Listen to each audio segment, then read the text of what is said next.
안녕하세요. 해외 주식에 한 걸음 더 다가가고 싶은 해주린이 MC 박하윤입니다. 투자 고수를 향해 나아가는 해외 주식 스텝 바이 스텝 심화 과정. 이번 편에서는 지난 3편에서 배웠던 내용 중 가장 중요한 종목 선정하기에 대해서 배워볼까 하는데요. 종목 선정은 투자 수익과 직결되는 내용이다 보니까 어느 때보다 더 신중한 접근이 필요할 것 같아서 더 심도 있게 다뤄보려고 합니다. 자, 그럼 다음 스텝으로 바로 넘어가 볼까요?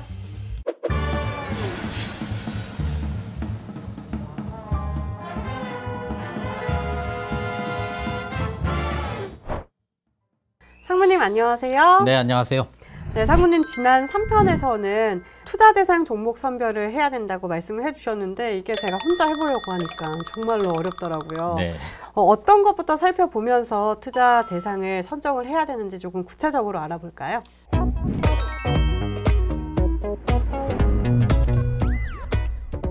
다양한 방법으로 정보를 수집하고 이를 바탕으로 투자 대상을 선별하기 때문에 이 둘 사이의 관계는 상당히 밀접하다고 할 수 있습니다.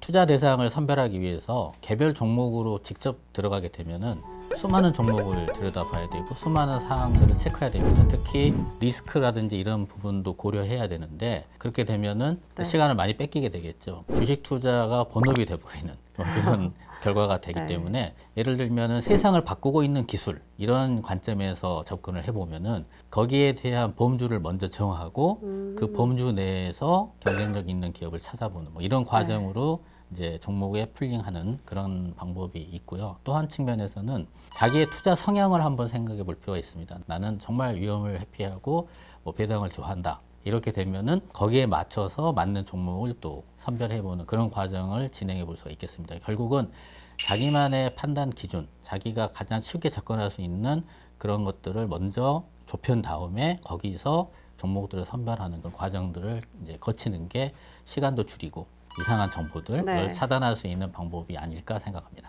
네, 저도 비판적인 사고로 계속해 필터링을 하다 보니까 내동매매에서는 조금 퇴출을 할 수 있게 된 것 같아요. 네, 다행입니다. 네. 투자 대상 테마를 결정했다면 이제 투자 대상 종목을 선별하는 과정을 거쳐야 되는데요. 이때 이제 생각해 볼 게 가치 사슬에 대한 부분을 좀 생각해 볼 필요가 있습니다. 가치 사슬은 제가 조금 처음 들어보는 내용인데 혹시 동물의 왕국의 사슬 같은 그런 건가요? 뭐 약간 비슷한 측면도 네. 있어요.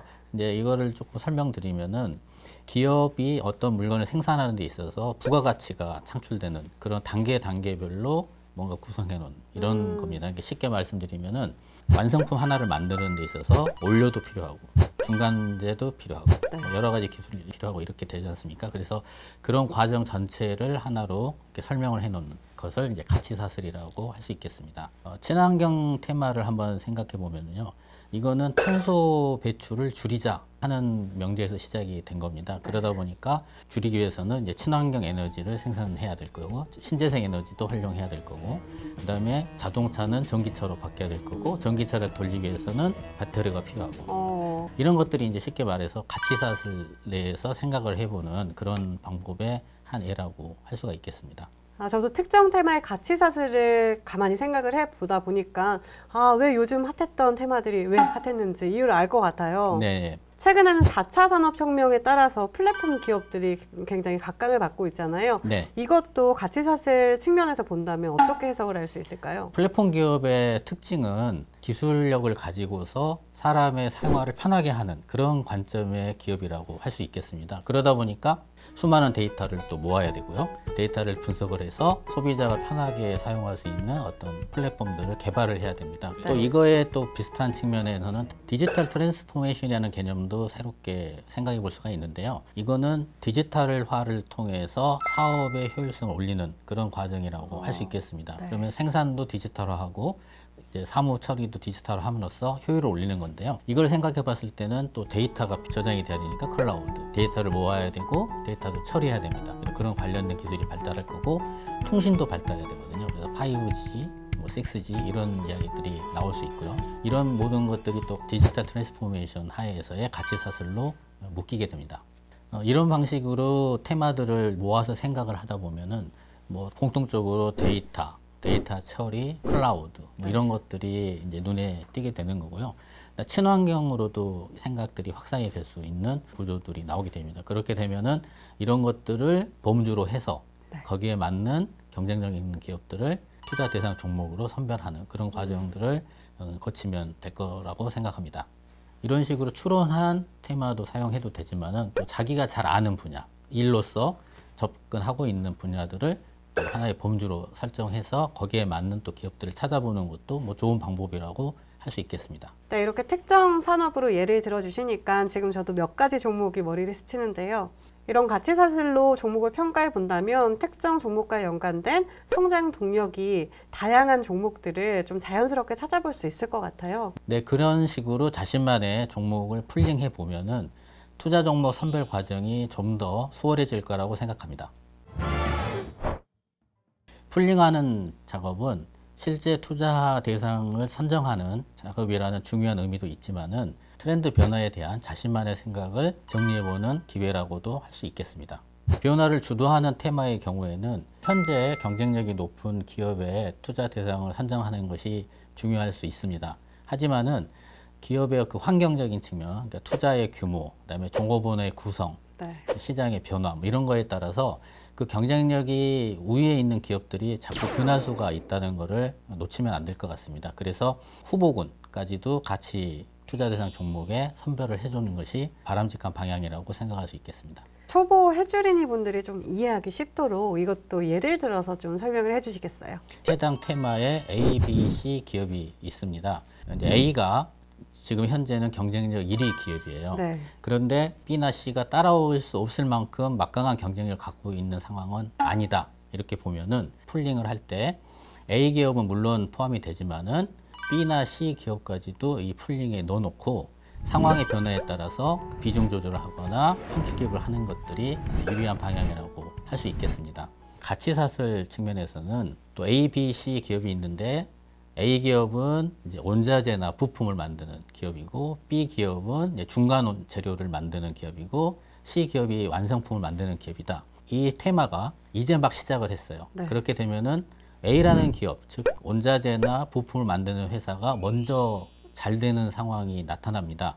그렇게 됐을 때는 이 국면에 맞춰서 일단 현재는 A가 경쟁력이 있는 기업이 될 거고 그 차츰차츰 산업이 발전함에 따라서 B, C로 넘어갈 거니까 거기에 맞춰서 A를 넣었다가 그 다음 단계에서 B로 옮겨 타고 그다음에 C로 옮겨 타는 이런 과정을 거칠 수도 있고요.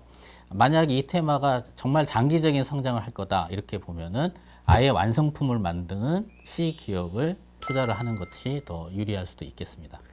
네, 가치사슬을 잘 살펴보면은 하나의 패키지처럼 여러 가지 가치사슬 기업의 주식들을 매수하는 데 좀 도움이 되겠네요. 네, 그렇습니다. 가치사슬을 잘 이용해서 투자를 하면 좋은데요.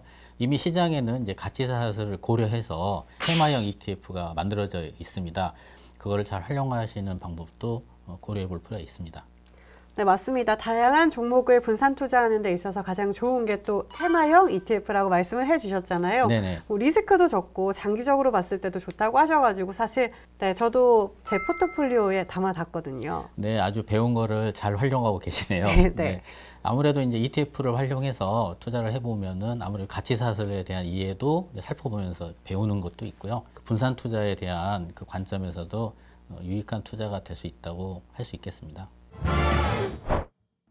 풀링하는 과정은 마인드 세팅하기, 정보 수집하기, 실제 투자하기, 풀링하기 뭐 이런 것들이 같이 상호 연계되어 있는 과정이라고 할 수 있고요. 이게 한 번에 끝나는 과정이 아니라 다시 앞으로 가서 다시 하고 이런 과정을 거쳐야 됩니다.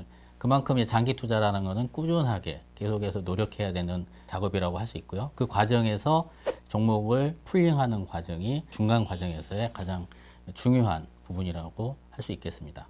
그런데 이제 풀링하는 과정은 개인별로 다 차이가 있을 수밖에 없고요. 관심사도 서로 다르기 때문에 자신만의 루틴을 찾는 것들이 중요하고요. 자기의 습관화하는 과정들이 필요할 겁니다. 그래서 이 풀링하는 과정을 잘 활용하고 이거를 자기의 투자의 루틴화하면은 장기 투자자로서의 성공적인 투자를 할 수 있지 않을까 생각합니다. 네, 지금까지 투자 종목을 선정하는 방법에 대해서 알아봤는데요. 종목 선정 어찌 보면 정말 쉬운 과정이라고 생각할 수 있는데요. 알면 알수록 정말 어려운 것 같습니다. 그럼 오늘 배운 내용 간단하게 핵심 짚어볼까요? 스텝 7. 투자 대상 종목 선별하기. 세상을 바꾸고 있는 메인스트림 중에서 투자 대상 테마를 결정하게 되면 일단 큰 범주로 투자 대상을 좁힐 수 있다. 투자 대상 테마를 결정했다면 해당 산업 혹은 분야의 가치 사슬에 대해 생각해 투자 대상 선별에 도움이 된다. 특정 산업 분야 기업의 경쟁력 순위는 주기적으로 바뀔 수가 있어 투자 대상에 다양한 기업을 선별해 놓고 분산 투자하는 것이 중요하다. 네, 오늘도 좋은 말씀 감사드리면서 해외 주식 스텝 바이 스텝 심화 과정 마치겠습니다. 오늘 내용이 유익하셨다면 구독과 좋아요. 잊지 마시고요. 해외 주식 스텝 바이 스텝. 바이바이.